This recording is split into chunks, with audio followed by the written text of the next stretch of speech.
শুধু বাংলাদেশের নয়, গণতান্ত্রিক বিশ্বের একজন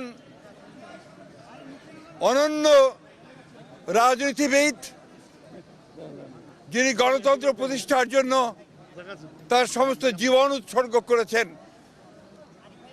সেই মহান নেত্রী, বাংলাদেশের গণতন্ত্রের জন্য সংগ্রাম করা আপসীর নেত্রী, অনন্য সাধারণ ব্যক্তিত্ব সম্পন্ন মহিলা, দূরদৃষ্টি সম্পন্ন, প্রজ্ঞা সম্পন্ন একজন নেত্রী, যিনি বারবার বাংলাদেশের গণতন্ত্রকে উদ্ধার করবার জন্য সংগ্রাম করেছেন, কারাবরণ করেছেন এবং নির্যাতিত হয়েছেন।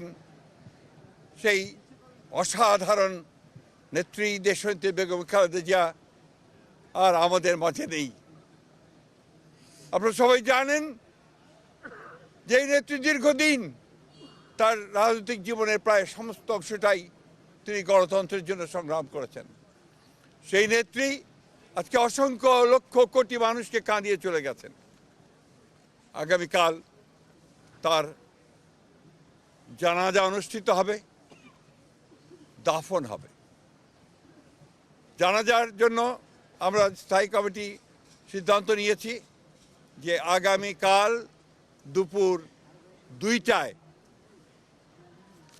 পার্লামেন্ট ভবনের দক্ষিণ প্লাজায় যে মাঠ এবং বাণিক মিয়া অ্যাভিনিউ, এই পুরো অংশ জুড়ে আমাদের নেত্রীর জানাজা অনুষ্ঠিত হবে। এই জানাজা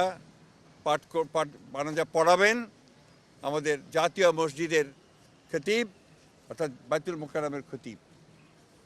আর এই জানাজায় যে সঞ্চালন করবেন, পুরো বিষয়টাকে যিনি সঞ্চালন করবেন, তিনি হচ্ছে আমাদের জাতীয় স্থায়ী কমিটির সদস্য জনাব নজরুল ইসলাম খান।